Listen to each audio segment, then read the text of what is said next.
Order this concurrent meeting, School Administrative Unit Number 12, School Board in Londonderry School District. Today, Thursday. Nobody has to salute George when he's talking.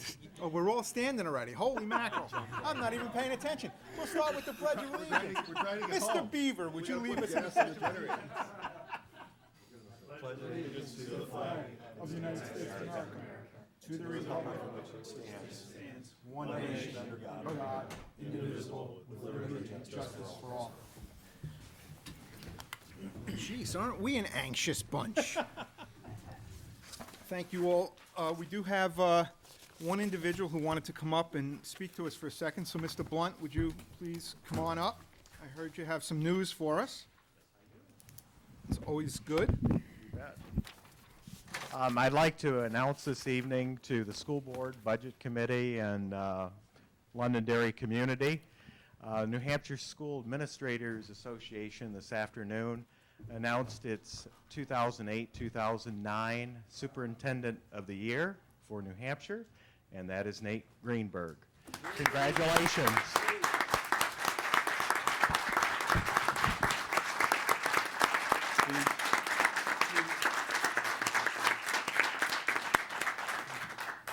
Say something, Nate. Photographs suitable for framing are available online. Absolutely. Yeah, just say a couple words. I'm deeply honored and really humbled by my selection to represent the superintendents this year, but I honestly believe that my selection is really very much a reflection of our school district and our community. Great deal of thanks goes to our students, our community members, what I consider to be an outstanding administrative staff, just a fantastic teaching staff and faculty and support staff, and what has been continuous in the 9 years I've been here, a very forward-thinking and very supportive school board. And I think this recognition really is a recognition of the work that has been done in the school district and by all the people in the school district, and it's just my pleasure to, in a sense, represent all the fine work that everybody has done. So thank you very much. I appreciate it.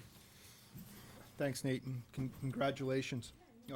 Just for the record, following meetings are January 6, 2009, 7 o'clock here. That is a regular meeting as well as a budget workshop. January the 15th is a budget and bond hearing, again here, 7 p.m. January 20th is our regular meeting.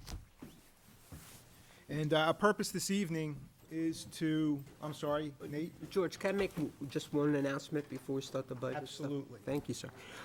We have, this has been a very interesting week, I think, for everybody in our community, including the school district. And we have posted a letter on our website, and I believe Steve also has it on londonderrynewhampshire.net. We will not be having school again tomorrow, and hopefully we'll be able to open up school on Monday. We've had a number of questions as to why we haven't had school and what the process has been, and I'd just like to briefly explain it. Each day we have been meeting with emergency personnel, police chief, fire chief, people from the highway department, and we also have had our bus company run some of the roads. The reason that we've had school closures is that early part of the week we still had a significant number of roads that were closed. We also had a number of roads where wires were down, transformers were down, and or there was a significant amount of debris in the road or on the side of the road. So we would assess the situation on every day to make a determination. One of our biggest concerns were low-hanging wires and the ability of the school buses to get down the roads with the low-hanging wires and not pull those wires down. So we elected not to have school. This morning we met again with police and fire and got a road assessment. We also sent the bus company out again to take a look at the roads. Early in the morning, it seemed to us that we might be able to have school tomorrow with the proviso that there would be certain sections of town that we couldn't guarantee bus service. Then we kept on getting periodic update reports on the weather, and it appears at this point in time that the storm is going to hit us about 12 o'clock. It's going to come down at about 1 inch an hour, and we're going to get about 8 inches of snow. So, taking into account the fact that there are a lot of trees that are near the power lines that have been weakened, and if it's a wet snow, and the fact that many people in town, even though they have power, do not have phone service, and we've also had intermittent phone service at a number of our schools, we thought the most prudent thing to do was not to have school tomorrow for safety reasons for the students, and then hopefully have school on Monday, depending on the snowstorm Sunday.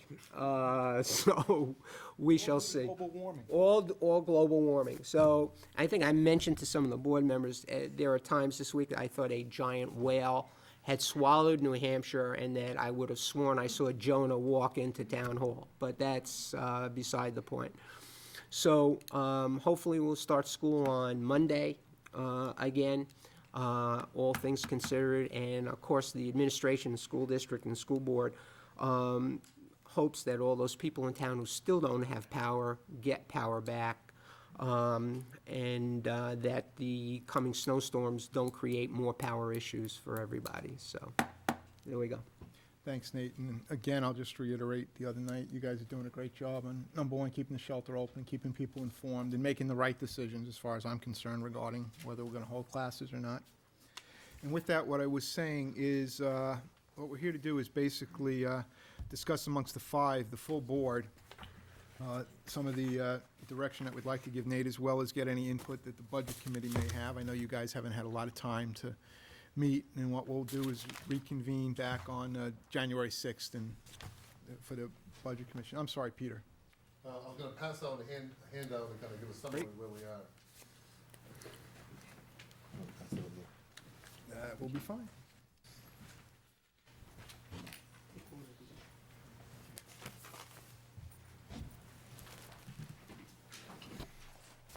When we first started the whole, Go ahead, Peter. process, proposed budget from the superintendent of schools was $60,776,840. We had a calculated default budget, $62,208,043. Maintenance trust article, $450,000. Capital lease at $472,652. If you accept the following adjustments that I passed on, that's in the magenta and green, I guess. If you accept those adjustments, and these adjustments that I'm giving you are strictly based on new information, contractual items that we received at the printing, and they are the $87,000 deduction that we talked about for health insurance, the error, if you want to call it that, in items that were in the operating budget of buildings and grounds that normally would have been moved to the lease. The increase that we got, that we calculated for dental insurance, $10,000. And the increase that calculated for property insurance, $20,000. The adjusted budget then comes to $60,708,260, which is $73,376 above the current operating budget for FY09. There's $1,442,783 below the adjusted default budget. These items would also be part of the default budget since they're contractual in nature. The adjusted budget has a $10.86 tax rate, which is 5 cents below the current operating budget, 42 cents below the default budget. So that's, if you accept those, I use the term contractual adjustments due to information received at the printing. That's pretty much where we would start. Thanks, Pete. Any specific questions for Peter before we start? Okay, Budget committee. I'm sorry, Jay. I Peter, keep just a quick doing that for question. you guys. This varies from the, almost the same looking sheet from the last meeting with 2 exceptions. Yeah, I did not put in, because what I wanted us to start with is, as I term it, contractual adjustments. We guessed, estimated, proposed, whatever you word you want to use, what the health insurance rate would be. Now that we know what it is, we can make a firm calculation. The error on the buildings and grounds. Same thing with the property liability and the dental. So those are all contractual items that, had we got the information before printing, those numbers would have been in the budget to begin with. So that's where I start. Then the other two items that were brought up before were, they had asked us, the board had asked what the cost was for the 5th grade textbooks, and so I put that in there. And then you had asked, or in summary, what the effect would be in the operating and the lease about moving some of the light items, small items, and I used a $1,000 threshold, moving to the operating budget. But I start with this because those are contractual. The other two, I would say, are more policy or budget development that the board could consider either accept or not accept as they move on. Thank you. Anything else? Okay, so we can start talking. Anybody want to start? I just have one Ben? question Yep, regarding the sure. valuation number. You may have already covered this on Tuesday. No, we Peter, did not can you talk just about review valuation. how you came up with the $3.4 billion valuation number? That's the number given to us by the town. Basically, it's $20 million increase from the current tax base.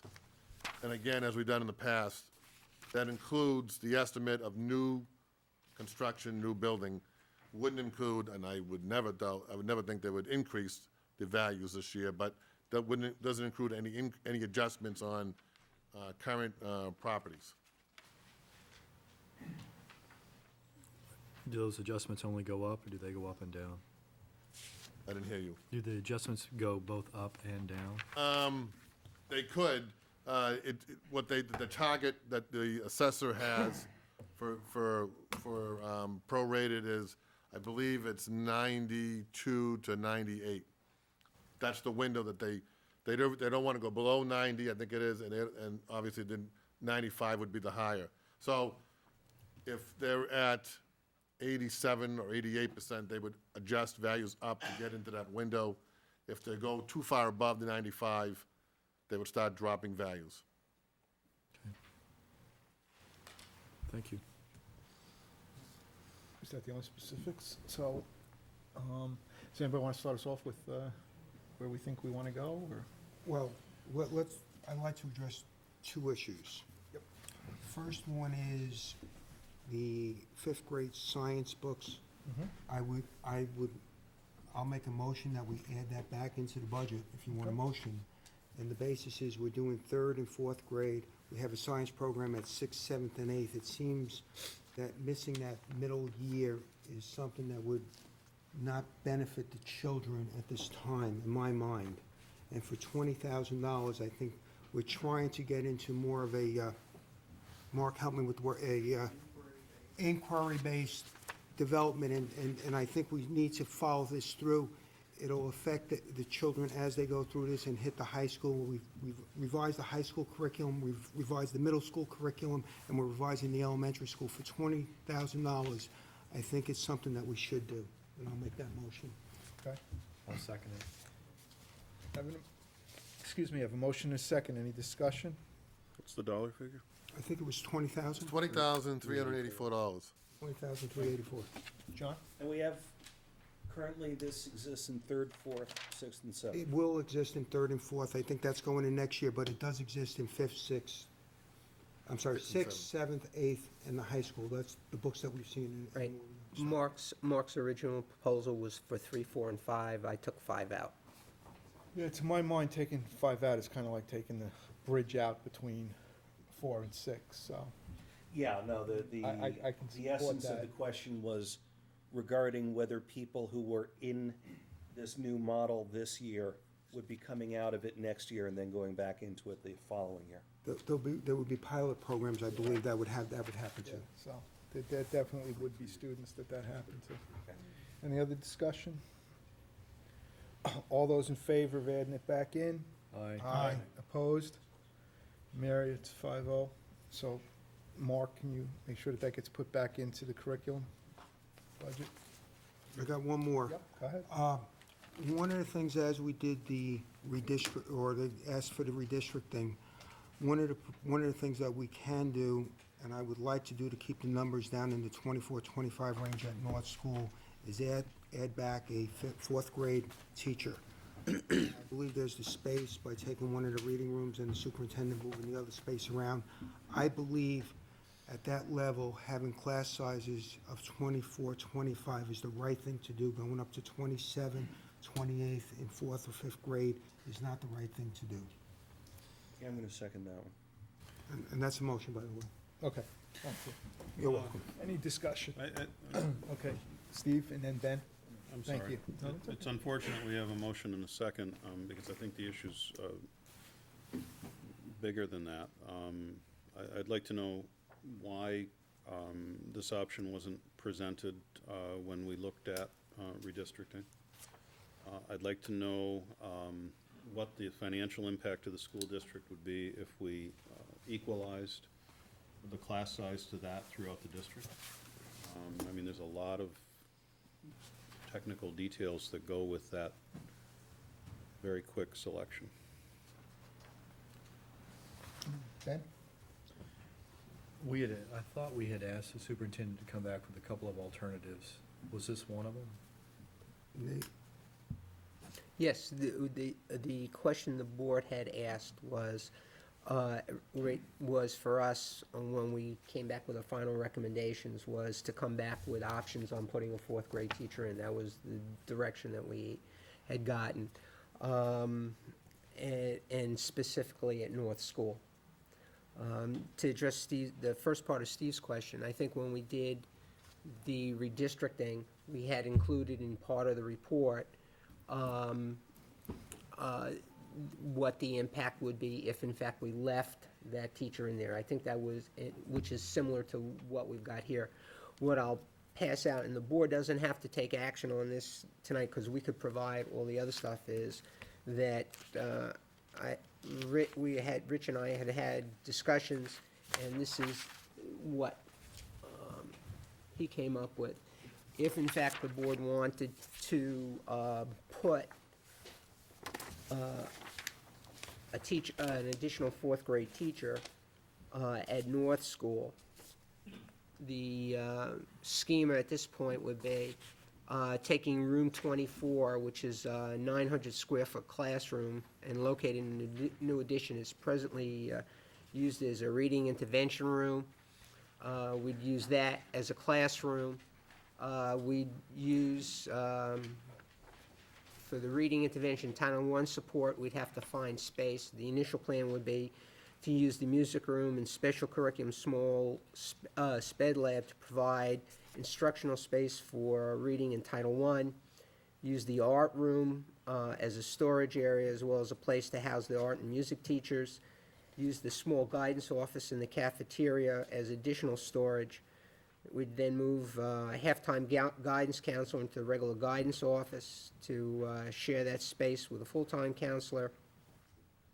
The student assistance counselor, who's in the building 2 days a week, would share space in the small ed testing area, and the special curriculum teachers would share space with special educators in the special ed lab. And then from time to time, they'd have to service some of the kids in empty classrooms or use the cafeteria during non-lunch times. There probably would also be some other options we could look at as far as storage is concerned. If the board would like, at the next meeting, we certainly could come back and respond to Steve's question and lay everything out for you. That's no problem. Well, I've got a motion in a second, so. Just one last comment. I mean, Go ahead. the point to my concern is we spent 4 hours talking about redistricting, and we just threw out the solution on the table, and we're going to vote on it in 4 minutes. No, I'm gonna ask Ron if he'll withdraw his motion. I And was by the sort way, as I read through this for the first time, seeing it, looks all reasonable to me. again, I think adding the teacher I brought up at the time that we had the original discussion, and we said we would discuss it in budget, so it should not be a surprise to anyone that I would bring it up here. I'll withdraw the motion so we can get to the discussion. I don't have a problem. Oh, no, I mean, and that, I appreciate that. But the answer is, where we have it, we lose some art and music rooms. We'll see what the enrollment is and then address the problem as we go forward for redistricting. Eventually, inevitably, we're gonna have to redistrict. Right. So that's it. This is a solution to keep everyone down, and if, working the numbers that they presented, it showed that the extra teacher brought everyone into that same range, and when you presented the numbers, the budget, in the budget time, that brings all three schools approximately plus or minus a person to those grade sizes, if I'm not mistaken. So, Yeah, and I don't disagree with you. I think my concern is the same concern I had when we had the redistricting. To me, this is taking a step back. I'm rebuilding a school that we spent a lot of money to put in to eliminate size issues and to eliminate putting people in closets in different rooms and using lunch rooms for reading rooms, and we're just going back to that. So, we'll have that we're gonna discussion. have to have the long discussion with Because the we have that redistricting in a discussion. year anyway. When we have that discussion and Yeah. you look at the size of the classrooms and the proposal there, the class sizes were bigger with the redistricting at Matthew Thornton than the other districts. If you looked at the numbers of the other schools. So the numbers went up when you did the reduction in staff and moved it around. So it became an academic move, and, we'll discuss it later, but I still think it's the right thing to do to keep the numbers at the 24 range at the elementary school, because that's where we're learning. I agree with you. Well, help me Ben? with my math. My understanding was we freed up 3 teachers at Matthew Thornton by not redistricting, and now we're adding 1 back. So we're still Two down te- net 2 teachers Absolutely. in terms of saving dollars on the Yeah, budget. I'm, sorry. I'm not talking about saving the dollars. I'm talking about, putting kids who are in reading classes back into the cafeteria during non-lunch hours. That's what I'm talking about. And I appreciate that the fact that, we're still reducing 2 of those FTEs. And my concern is always at what cost? What are those kids at North who are now gonna be taking reading in the lunchrooms during non-lunch hours? How's that gonna impact them? So, but, yeah, I mean, if we wanted to mull it over between now and January, it's still time to do that. Last time we went down this route, we physically didn't have space in any of the buildings. Yeah. And every building had the same issue. We're able to remediate this next year if we decide the numbers are continuing to go up and we want to redistrict at that point in time. And maybe we're in a different financial climate as well. Well, hopefully we'll be in a different financial climate. That's for sure. George? Yep, I'm sorry, John. I got my back to you. Couple of things. First, the reason I seconded the motion was because I don't think that 27 kids is an appropriate class size. I could have been happy with 25, maybe 24 certainly. 27 I don't think works. I recognize that the reason that came to be was because the redistricting proposal failed. I think that to a large extent, a lot of this goes back to the redistricting proposal. My concern with the redistricting, and as I said that night, wasn't that we shouldn't do it. I said that we need to look at it a bit more, or in a certain amount of greater depth, and explore what other options may have happened. Now, it's entirely possible that the administration did that. Matter of fact, I presume that they did. But we have a policy as a board, and again, it's the right one, that we don't discuss these things in any time but a public setting. Therefore, the only information that I had to go on was, here's the proposal, yes or no. And that proposal, my feeling was no on. If there is a way to do it that is a bit more inclusive and gets more parent input, maybe finds a different strategy for selecting who will and who won't be and stuff like that, I'm open to hearing new proposals for redistricting. I'm looking, as Steve said, at Principal Achilles' memo for the first time. A couple of things stand out is we're going to use 300 feet of an art room as a storage area and 80 feet of a guidance office as a storage area. Why aren't we just hiring a pod? I mean, one of the portable on-demand storage things, or a trailer, or something like that. I think that there are options, just looking at this, that would use less of the building for disruptive purposes or non-academic service delivery purposes if we backed up an old semi to the building and kept our storage out in that. I think that there are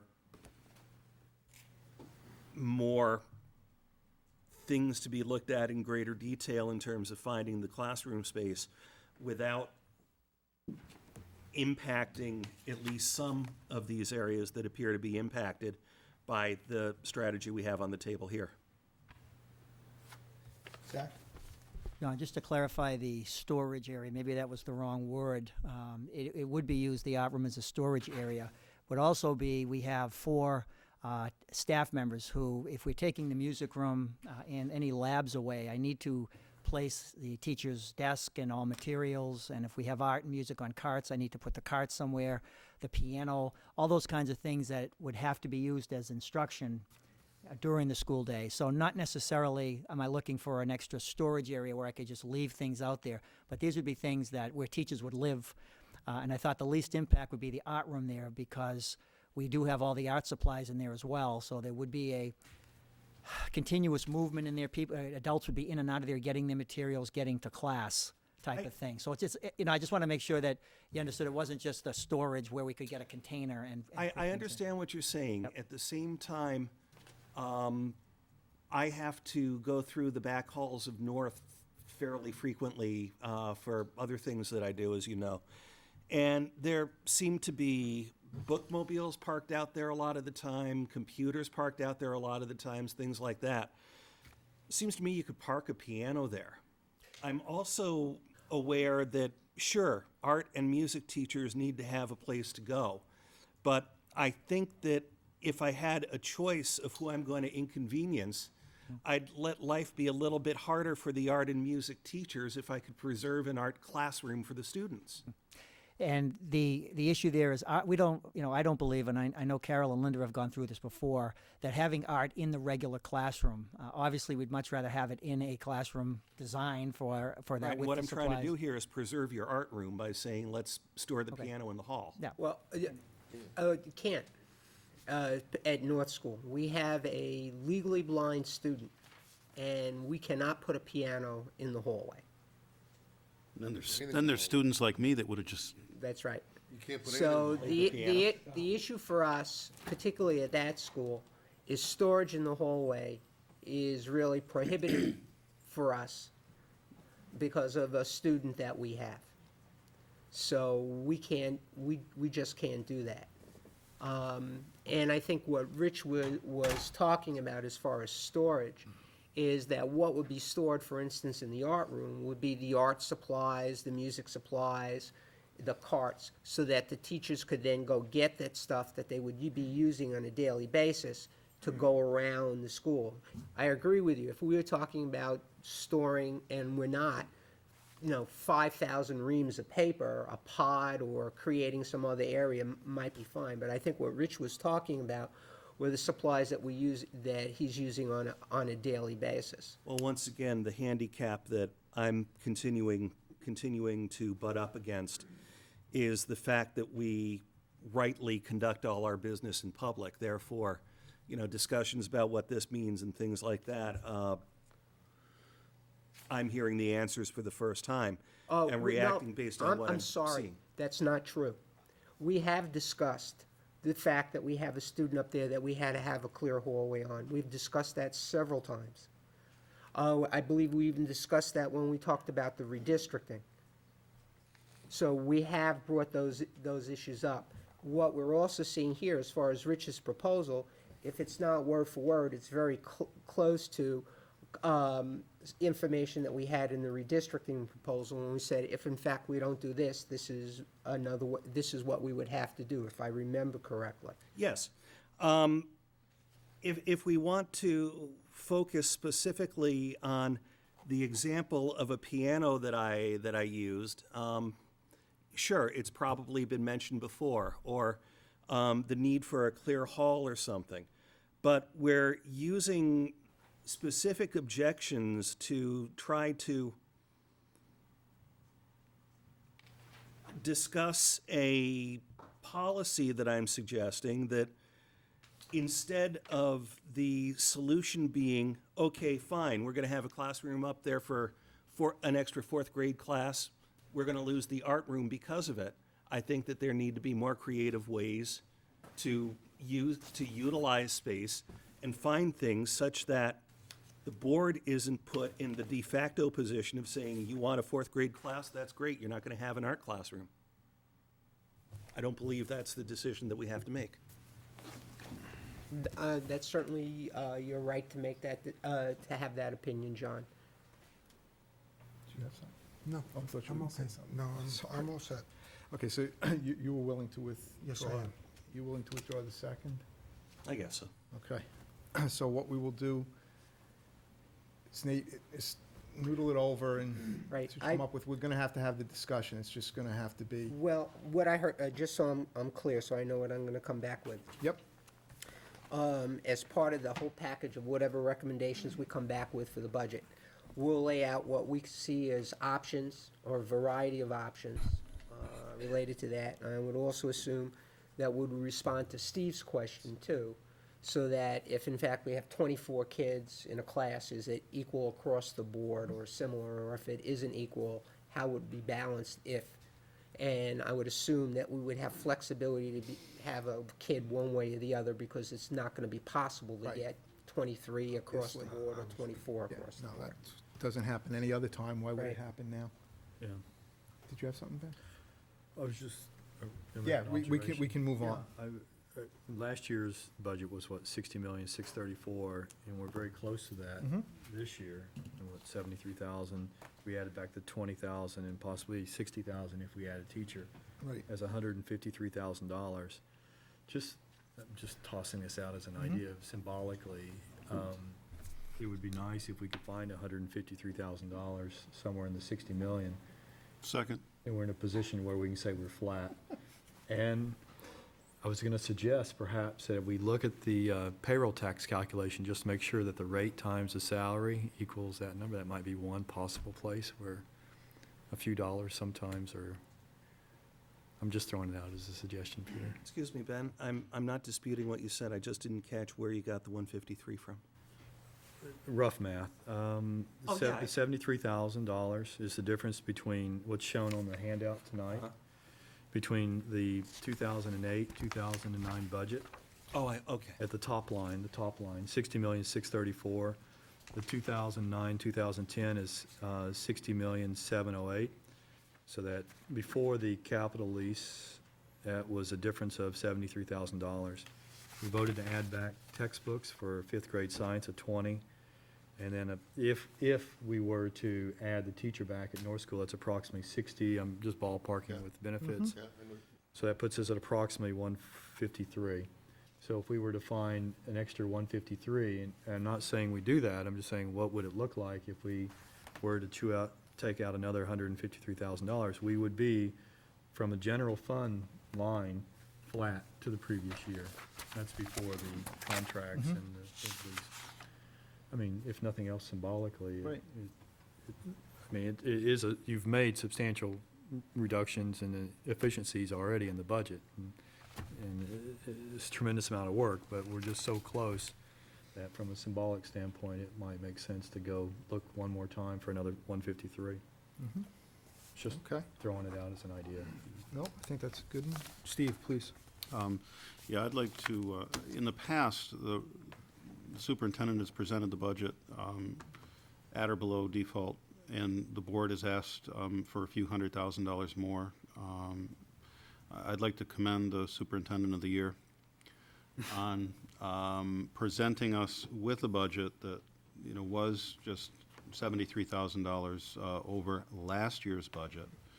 And particularly, the reduction in students, we're only talking about a projection of 90 less students next year.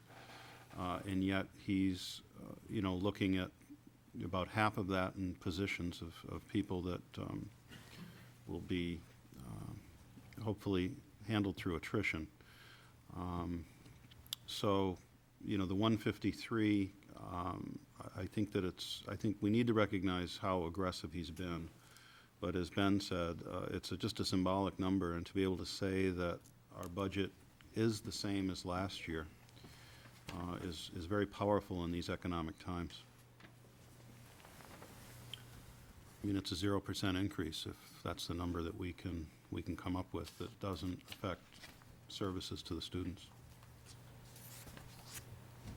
If we had been in a year where a teacher contract had remained in force such that we had to add the increment of a previously negotiated deal, We haven't done this. as opposed to putting all the increases out on a warrant article, I wonder how close to that level number we'd be. You know, if we took $10 off every line item, we'd probably have $153,000. That's probably true, Ron. Well, not to prolong this anymore. Yep. I'd like to make the recommendation, we ask the superintendent to tell us what a level-funded budget between the 2 years would be. And I can get concurrence from the board here or not, but I support Ben's idea. Let's see what it looks like, and when we come back on the 6th, we can see if we can live with it. So that level funded budget Hang on. includes the 20 and a 4th grade teacher. Right. Yes, Just- yes. John? Which I we haven't. really, Right. Ron, only think Point. that a level budget makes sense if we incorporate the amount that we would be giving contract employees or groups that are bringing forward a new contract in that number. In any other year, that would be a hit in our budget that we'd be looking at. This year, as it turns out, unless I'm mistaken, and that happens a lot, I know, it turns out that the increases for teachers and allied health are all going to be covered by separate warrant articles, aren't they? That is correct. So if we're going to look at what a level budget is, let's look at what a level funded budget would be if the teachers and allied health professionals, were getting the same amount of increases that they would have gotten under the existing contract. So if I understand you, yeah, it would be in the default, or are you asking the superintendent 1.2 million off. show what a budget looked like at 1.2 million? No, that's not what I'm saying. No, wait a minute. That's not what I'm saying. But That's what, what the- but that's what the I am saying increases. is I don't think that we can go to the voters and say we have a level funded budget for you if we're taking advantage of the lucky fact that a huge, I think you just said 1.2 million expense that would have been there last year and will be there next year isn't there this year. What we're saying is not how we're presenting it to the voters. What we're saying is if we kept the numbers here, right where we are, we're gonna sell the contract. The contract's gonna pass or fail on its own. Whether the voters vote for it or not, it's gonna be there. All I'm saying is here's a number that we can start out with. If you're recommending, and you could put it on the table, what would it look like if we reduce the budget by, I'm trying to find the right number. About Yeah, 1.2 you're right, million. 1.2 million. You were right. We reduced the budget by 1.2 and Does asked that the include both superintendent. contracts? We don't have the second one. It's a guess. Okay, that's fine. First estimate, yeah. Estimate. So Yeah. if that's what you're looking That's for, okay. we can Yes. send the superintendent to go show what a budget looks like at $1.2 million lower. I mean, that's your prerogative as a board member to do it. I'm at. Which would be flat, and I mean, I understand Ron's point is. I'm John. John. No, I'm sorry. Yeah, you all look the same. With those contracts, that's in the 62 million default. So really, that would be, what he's suggesting is that would really be the flat line, because it's still coming out of the same pocket, Yeah. if you will. Assuming that contract's passed, obviously. So it's certainly up on the table that we can get to, but Jay, you had something, you guys? All I wanted to ask, well, in the numbers that Ben just presented, I think we skipped moving the 46,519 out of capital lease back into the operating budget for all the $150, $250 items that are incidental, and there's a group of them every single year, and I still maintain that there's not a great point in spending 3 years' worth of interest retroactively on piddly operating items, $46,000 worth of them. Ben, you weren't here. One of the items that was up for suggestion, because I believe it was 46, it was like 46,000. 46,519. 519. That was the amount, if you took all the items, individual items that are under 1,000 or under, and moved them from the lease back to the operating budget, you would add that amount back to the operating budget in the various equipment lines. So now that would be approximately $200,000. You had a $200,000 number based on the presentation that, the proposal you made.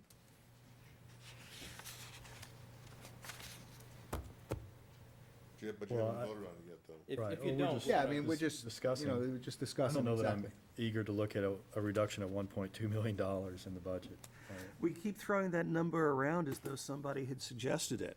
My point in raising that was that we were talking about how it would be a worthwhile statement to make to say that we were level funded. I'm simply saying that if we were dealing with any other year in which a teacher contract or raises for our teachers and for our allied health people were in the equation, then we wouldn't be anywhere near level funded, and we wouldn't be talking like we were. I mean, I absolutely see where you're coming from, John. I mean, I think that's the number. It is what it is. Budget committee, you guys, I know you only had, what, 40 hours?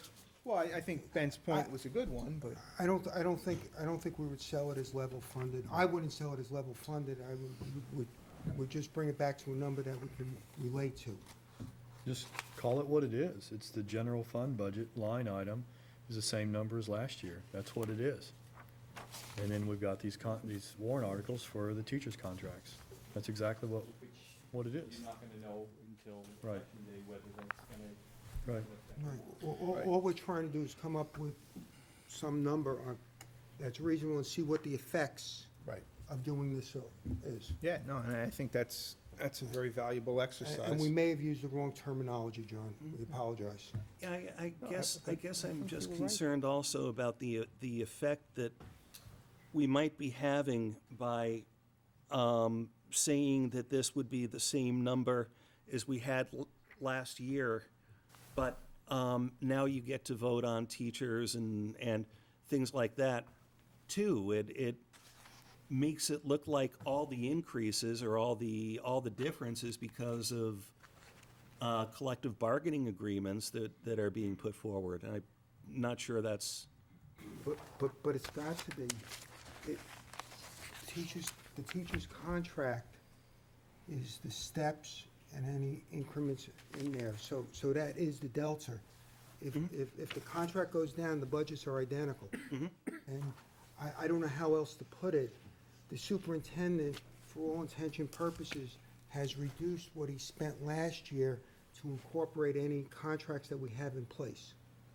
We have the support staff contract in place and the custodial contract in place. Any increases that are considered part of the default budget has been included there. There's the additional dollars for the interest on South School and the principal payment. Some significant numbers there. The retirement fund, that went up by a significant number. I think if I take some of those line items, it comes up to almost $600,000, if I remember correctly from last night, of those monies that we were talking about, that the superintendent has taken those dollars, $600,000 of costs that he can't change. Health insurance, dental insurance, the interest on our bonds, our principal payments on the bonds. He has taken all that, and he has found $600,000 in the operating budget where it stands right now to make up that difference. Go to page 9. If you remember, we showed you where we built both the proposed budget by the superintendent and the default budget. So we start with the current operating budget. We add a delete and these grouped items, salary, supplies, you know, so forth and so on. And you can see where any additions and deductions were made as this budget process went through internally. Well, the other way to do this is just to test the budget line item. You ask what would the next incremental reductions be in order to determine whether or not those are the types of reductions that you would make. So rather than even mentioning that it's the same number as last year at that particular line item, just for my own curiosity, I would like to know if we were to peel back one more layer, what would be peeling off?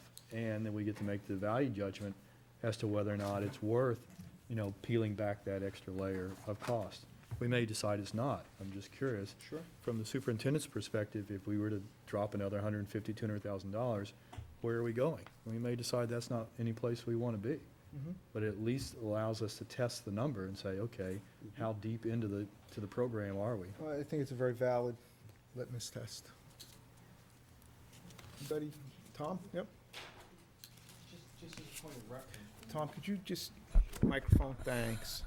What are the things that you can't touch? I mean, you can't touch bonds. I can't touch any of the contracted service. So if we go things like transportation, bonds, already negotiated agreements, the only way I could affect those would be by reducing positions. So for instance, the only way I could affect any change in what I'm projecting for custodial costs would be if I cut a custodial position, just as an example. There are supplies and materials that are directly related to our instructional program that are consumables. I have to have those things. So, Reimbursement, pardon? staff development. Staff development, course reimbursement, all those things that are I'm required contractually. So with the budget that's present here, the only way I could reduce personnel costs is by reducing bodies and all costs that are related to that. So retirement is directly related to bodies because we have a certain percent of the salary that we have to pay, contribute to New Hampshire retirement. So what you have in effect here, discretionary items would be, if you want to call them discretionary, things that we've talked about in the past, whether we do certain areas of maintenance or whether we buy certain pieces of equipment. I wouldn't touch any replacement equipment because in the review that we went through, we made sure that any pieces of equipment that we were asking for replacement were ones that were basically on their last legs. So it would be looking at new pieces of equipment would be things that you could look at along those lines. Any personnel costs, as I've mentioned before, would be a direct result of cutting further positions. None of the contractual stuff that I could cut. So it doesn't really leave us with much play here. There are really, aside from the science books that we talked about and some of the textbooks that we've talked about, basically everything else is a continuation of existing programs. I can't touch any of the contracts that we have related to software that we need to operate the school district. So we're very limited there. Big pieces of the equipment are in the lease. And if I cut that equipment, it really doesn't impact this year's tax rate. So if I give you an example, if I took $100,000 out of the lease, it would have no impact on the bottom line as far as the tax rate is concerned for this year. By moving, as Jay had suggested, I'm not saying this is a bad thing, if I take $46,000 out of the lease to avoid paying interest over a 3-year period, that in effect would impact the tax rate for fiscal year 10 that we're on. So the fact of the matter is there is very limited maneuvering room in what we've got left here to get substantial dollars. Let's say you were looking for $500,000, $600,000, just as the sake of argument. As Ben suggested, I could probably go through every line and take 10, 15, 20 bucks out. That would give us X. Then the only other place I could go to get substantial amount of money would be personnel. 80% of our budget is related to personnel, give or take. Then you got another 5-6% that are related to utilities. So, I mean, I don't know. I mean, I could cut utility costs, but I'm just taking a guess, and then I'm only gonna have to slide money over if the price of oil or gas goes up again. So there's very little maneuvering room here. And what we did do was, let me just go back a step. When we put the budget together, we were extremely conscious of what the financial situation was. And where we've ended up is about $73,000 above where we are in the discussion on the warrant articles. We have already cut, in my recommended budget, the one we presented, over $1.2 million worth of staff. It's equivalent of 30 positions. We've addressed, we've made some cuts in transportation to garner some money. Basically, with the exception of some textbooks, I told the administrators, no new programs, period. What you put in is stuff to continue what we're doing now, period. The utility stuff was based on what our best guess is what utility costs are gonna be. And at the same time, we had to absorb increases. So to the 600,000 plus built-in increase, we eliminated by cutting 1.21 million in people. And then we made other reductions. That's really where we wound up. So if I were to be asked, in a sense, to 200,000, cut $200,000 or reorganize $200,000, we could probably do that. I mean, I'll be very blunt, I'm not gonna be too thrilled about it, because I think we came pretty close. But we can do that. Can I live with it? Sure. Once we go past that level, I'm gonna begin to have concerns about impacting programs and services. And we've tried to come up with creative ways of addressing different programs and services, whether on the education side it was through internships or having kids go to MST or Alvern, or doing independent studies, or participating in a Bridges program, a whole variety of things. And as the board knows only too well, with some of the reductions, I upped the size of classes at the elementary level. I'm not thrilled about it, we can live with it. The kindergarten class sizes are bigger than we've had, but we can live with it, knowing what the financial situation is and knowing the caliber and quality of staff that we have. In an effort to assist, knowing what the economic climate is, but at the same time protecting, at least in my view, protecting the investment that we have in the educational program. So, it's a kind of a long answer to your question, Tom. There's not that much play. Anything that's related to contract, I can't touch unless I'm addressing bodies. The utility stuff is pretty much what it is. January 6th, Chuck is going to be coming in and talking about looking at some alternative energy sources that may or may not effectuate savings over a period of time. Whether we can implement it next year or not is debatable at this point, but it's something to look at long term. We already took initiatives in turning over to gas, so that's going to give us probably a 3-year payback over at the high school in Matthew Thornton. So we've tried to address all those issues. Could I come up with $200,000? Yeah, I can. Would it have a major negative impact on the program? Probably not. But one of the big concerns I have, and as far as I'm concerned, there are 2 hidden time bombs in our budget right now, and this is what's concerning me. One is we've seen a volatility in our out-of-district tuitions. All I need is a couple of 3 kids, and I'm going to be looking at $200,000 I didn't count on. That's plain and simple. The second is, because of the number of positions we've reduced, I don't think I'm going to come anywhere close to the kind of turnover money I've gotten before. And historically, we have underfunded the substitute account to the tune of somewhere between $250,000 and $300,000, so that we don't double book, because anticipating when we got teach turnover. we only put in another $60,000, I think, in the substitute account above what we've had this year. And I don't think I'm gonna come anywhere close to a couple $100,000 in teacher turnover money, just because of the number of positions that we've reduced.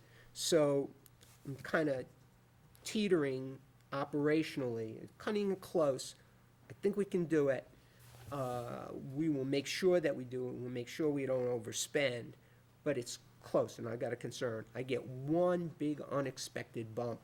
I get 2, 3 out-of-district tuition kids, and sometimes that's taken out of our hands because it's core placement, and then I'm gonna have a problem. And if we have a particularly bad winter, 9, 10, that's gonna create a problem too. Or a particularly cold winter, that's gonna create a problem too. So we kind of danced the fine line here, is where we are. So part of it is, yeah, I can cut lines, and I think the board is well aware that it's a bottom line budget, and they have been very good in allowing us to move monies around for unanticipated issues, with the exception of textbooks, which I can't touch that textbook line. And so that's my concern. And, you know, we came in, I think, with what I consider to be a fair budget. You know, anybody can go through this and say, I'd rather have this than that, you can take this than that. You know, in a $60 million budget, you know, there are gonna be 60 million different opinions on it. And as we go through the year, we make adjustments because things happen. I mean, we're projecting 18 months ahead, so, It's not for easy. whatever it is. Steve, you had something? I just had one other request. In terms of reductions that you've already taken, and I'm just curious what it would cost to add back the 12 hours for library assistants? I mean, I'm just, when you come back with these Oh, cuts, yeah, what it would I cost think I to can add tell you that right back. now. Hold on a second. No, that's not.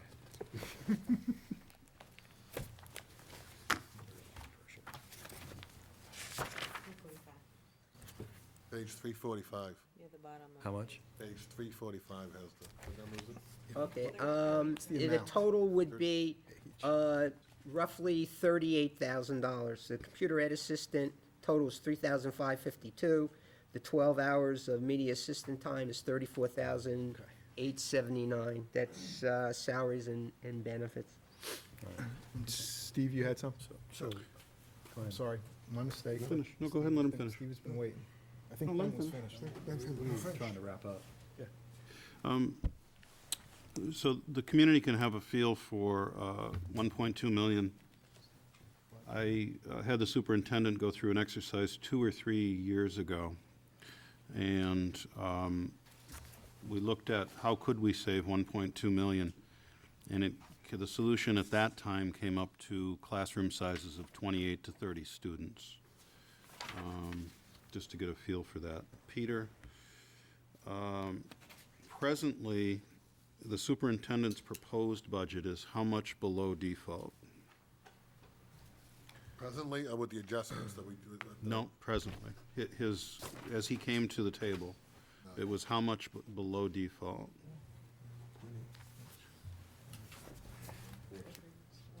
$1,431,203. Okay, so 1.4 million. 1.4, Yeah. 1.43 million. yeah. If we subtracted the 153 that Ben asked about, that would put us at, are there any numbers in there that would affect the default budget? Or do I simply subtract that 153, or? I'm trying to think. It It's- depends on how the superintendent comes back. Steve, it would depend on how much of that was personnel. Right. Okay, Could and couldn't. I couldn't all right, tell you until and we know can get what- that answer the next time. And then if we reduce the 153 and the 1.2 million, how much below the default would that be? And the reason I'm asking for the exercise is, in my 6 years on the board, I've been very proud of the fact that we've always been at or below default, except the first year, we were over default by a library custodian. So for all of the other years, we've been at or below, well, frankly, we've been below default in all of those years. So that's where I'm going with this, is rather than looking at the concept of a flat budget over the years, to judge ourselves on how far below default we are. Because, 1.4 and then add 1.2 on top of that, in rough numbers, you're 2.6. 2.6. yeah, so approximately,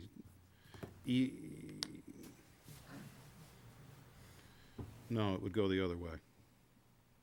Because you're adding, we have to add the 1.2. I think I said subtract the 1.2, but you have to add the 1.2. Oh.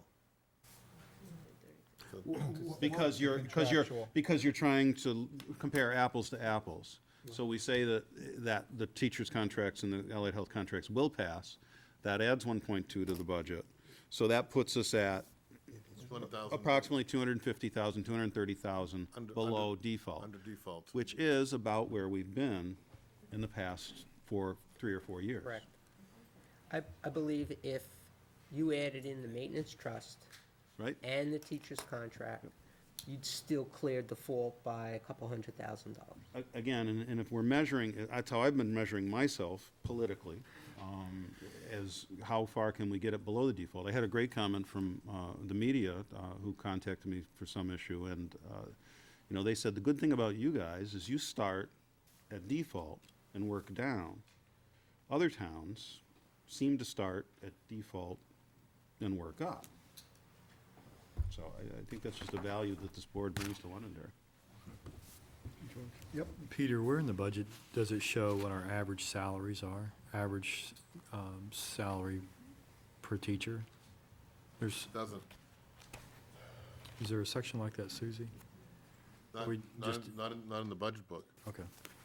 What you've got is, you've got salaries for, if you wanted, it will say 6 teachers at Matthew Thornton with a total salary of whatever. Just district-wide average is what I was looking at, but that's fine. We can get you that. We can No, get it's it not, for you. no, it's not a big deal, but I would think that it would show that salaries for teachers have increased over time, as you would expect they would 3 or 4% a year, which is the driver on the budget. Yes, it is. So, Mr. Chair? I'm sorry. Yep. I want to see if you're going to make a motion or you're gonna I'm just gonna make, kind of I'm gonna close try to close it out Let again. me It's up see if to the- these guys just have anything, if we could. Yeah. I'll open it up to you guys if you got questions or comments, or you think you want to jump in. The water's fine, come on. You don't have to, I don't want to those put you of on the us that spot have either, You don't have, so, I mean, Sorry? Those of us that have water. Oh, sorry. it's cold for some. Okay, let's go. I guess I want to get a sense of, right now, I heard an awful lot of conversation, some of which I didn't quite follow, and I apologize for that. But I guess I want to get a sense of what type of motion are we about to hear? I'm going to recommend that superintendent, it's not gonna be a motion, it's gonna be a consensus. We just try to Okay. reach consensus with And the direction. consensus is that I'd like to come up with the number, what it would look like, the $200,000 to do the exercise on there. That will give us a number, when we come back in January, it'll give an idea. And Nate, I'm not looking for $10 from each line. I'm looking for real things that we can put our hands around to see if we do or don't wanna do. How about $12.50 from each line? Yes, Mr. Superintendent of the Year. Okay, I understand. Ron's point, I wonder, John? are we looking at suggesting any particular items or budget areas that might be worth targeting? My motion is no. The first shot we give to the administration and the superintendent to come back with the recommendations. On January 6th, if we don't like them and we have substitutes at that point in time, that's how I do it. Okay. That's my personal type of discussion. Yeah, and my, Line item by line. yeah, see, for my 1/5, I like to sit and say, Nate, this is where I'd like you to try to be, or this is what we want to do, right, without micromanaging to the line level. Then when he comes back and says, well, I can only do this, then we say, well, no, you gotta Okay. find these things. I mean, that's typically how we've done it, but again, I'm 1/5. And one of the this, things so. I do is, if I've come up with a number, this is a little bit different than the number I was using, not quite there, but I have certain areas that I think I'd like to look at. So if someone said, where would you come up with? Right. I would come up with that, but it's up to the superintendent now, and in the past, the board has concurred with any recommendations, and we said, no, we can't live with this one here. The and with that." spirit of the question, Ron, is simply to know if I should make suggestions now or later, so that I don't make them at the inappropriate time. Yeah. We've seen that before. Yeah. People have felt that they didn't have a chance. Right. And all of a sudden, it was too late. Right. Yeah. No, I completely I understand. think John has some ideas, so Yeah. put them on the table now. My choice. understanding, Your my choice. understanding was that we prefer not to. Well, no, that's That's my choice. his 1/5 and my 1/5. You gotta remember, this is beauty of democracy. None of us is in charge. Yeah. So it's the 5 of us collectively. If you've got ideas or you've got thoughts, then, if you feel comfortable they're the bringing same them as up, yours. then that's, this is the arena, to bring them up, if you choose to. I just choose to sit back. I like to see what Nate comes back with and see where those are, because very often it's where I think they should be. And then you have another conversation on the 6th of January when we say, well, Nate, did you look at this? And he comes back and goes, well, no, and this is the reasons why. You start a dialogue that way, because these guys are gonna probably get together as well between now and the 6th of January and come back with the same kind of questions, and As I said before, I'm Questions? fine with the direction that you want to go. that's, okay. Okay. So, Could I just get a quick clarification? The 200,000 that was that collective number to get to where the budget number is now, is that Yes. correct? So it's 73,000 out of what I've proposed to try, and then try and incorporate some of the suggestions that were made here. Is that right? So Yes. we are, the bottom line is, after we play around with this stuff, is that what you'd like to see is what we would do to get to get to the exact budget number we're at this year, general fund budget. Is that correct? yeah, and I think that's where certainly Alright. Ron and Ben are. I just wanna verify that, where I mean, I like that approach. I still think there's more out there that we can grab. And I think Ben's point to, peeling back the layers, I think, Ben, you suggested 1. I mean, I'm almost at the point where I'd like to see what the impact of 2 would be. And if you did that, that's where I think I'd start looking, like we talked, Nate, about the capital lease and whether I want to spend, put a burden of $200,000 for the track and those kind of things, and we can come back and, talk about that, but I realize that doesn't go to the bottom line. Right. Well, It- the track what- maintenance trust. Yeah. Yeah, It well, does go to the bottom but line. I understand. Oh, that does. Yes. Yeah, yeah. Well, now see, Okay, I'm gonna look at, I just wanna be, there are 2 different things that we're gonna be That was the looking at. lease, Peter, I'm sorry. One is the general fund budget. yes. That's where I'm gonna focus my energy on. When we come back on the 6th, I think the board should have a discussion as to what they want to or don't want to include in maintenance, in the warrant articles. Okay, so fair. I'm not gonna address the warrant articles. That's fair, fine. yes. All right, I'm just gonna address the general fund My budget, mistake. okay? Yep. I just don't wanna Nope, I'm good. make a mistake and then wind up having spin You on make a wheels. mistake, you're superintendent of the year. You don't There you make go. mistakes. There you go, George. We know that. All right, so I know Ben and Ron are fine. Okay. Steve, John, you're with Ben and Ron's approach, trying to get to that. I know. Yeah, if the superintendent comes back and says, I can't save that money for any reason, then Okay. I would point out places that he Right. could. Okay, Tom? That's right. Just a question. Am I right in assuming that you're at a level now that if you eliminate any teachers, you're gonna cause, as a result of that, an increase in student-teacher ratio that's not acceptable to the board's policy? At the elementary level, that's definitely the case.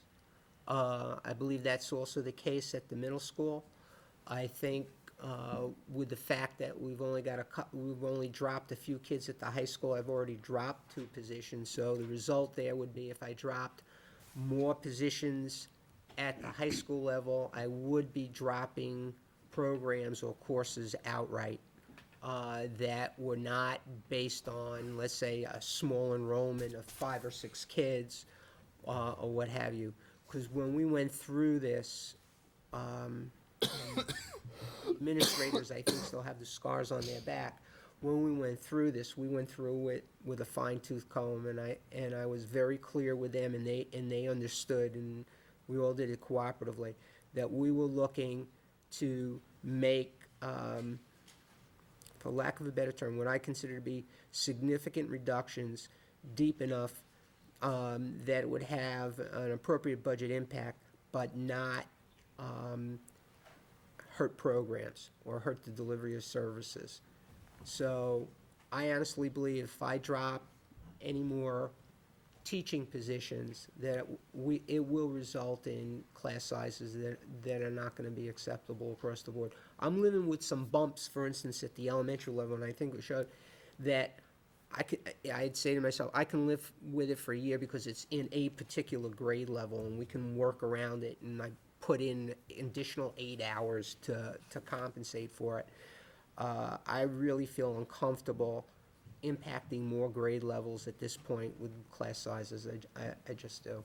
And the problem we got is the numbers flop, so I could have a real significant variation from school to school, from grade level to grade level, just because the way the numbers fall. So, when we looked at, I'll give you an example, when we looked at some of the numbers, I believe it was at South School and Matthew Thornton, by dropping additional teachers, I then went up to 30 or 31 kids in a class. And I'm not very comfortable with that at all. Thanks, Nate. Tom, answer your question? Yeah. Any other questions or comments? Don? This one doesn't really pertain directly to the discussions you're having now, and I don't want to really muddy the water. But being brand new to this, first time in a budget committee and not having addressed the budget school, there is one thing I have some confusion with, and maybe because I'm new to it, I can get by with asking the question. Why isn't there a description on the budget package that says we have X number of employees, on a monthly basis, and going down through the year in each one of these classifications? I mean, I've only been in the private sector. I've not been in the public sector, so I don't. I'm sorry, I didn't hear It's the, the FTE. I didn't hear the, what I I'm sorry, I didn't hear the beginning part. Well, Could you just restate it, Don? yeah, it has to do with list of total staff. We do. Okay, We do have that. not in FTEs, but in actual numbers. Where do I find that in here? I looked through it, I couldn't find it. So What, It's on page, what is it? 347. all right, that was the only thing I had.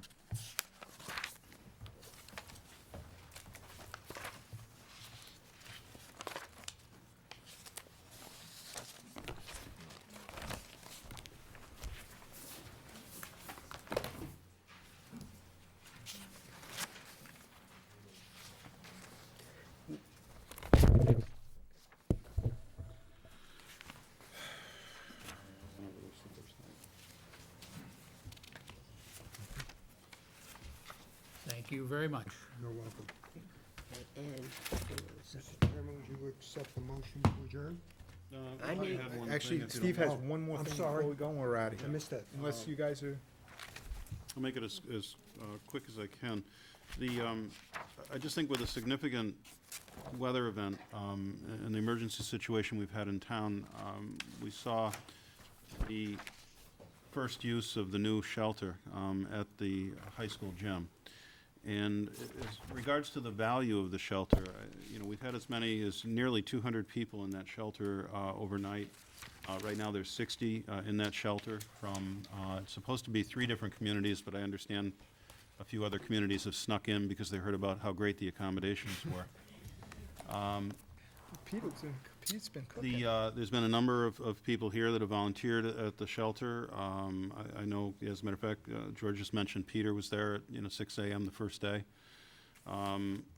The I guess I have an interest in, and it doesn't need to come out tonight, but I have an interest in the dollar value of the shelter.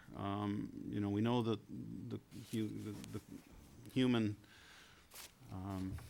value of the shelter, but if we had to provide this function, you know, what's the dollar figure that it's worth?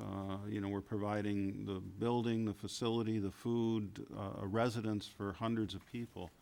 And I just think that that's important for the region to know that, you know, Londonderry has stepped up to that and offered that.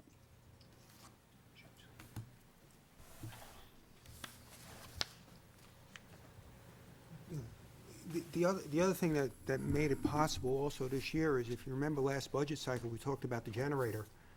And we worked together with the town, and the town put in the grants, and they got the grant for the generator, and that's what's powering the building. So there was a cooperation between the town and the school district that they will use their financial resources and their ability to get funds to repay that generator. So I don't think that cost the taxpayer any money to generate it. And that made it worthwhile. So that was another good example of it. One quick response to Tom. Tom, body count, if what you're looking for is, That's Dawn. Don, I'm sorry, body count, not counting people as FTEs, but total number of bodies, both general fund as well as federal funds, Right. is 938. Thank you. Okay? That's not necessarily 938 full-time people. It's just Understand. body count, Okay. 938. Okay. Mr. Chairman, I make a motion to adjourn. Second. A motion and a second. All those in favor? Aye. Opposed? None?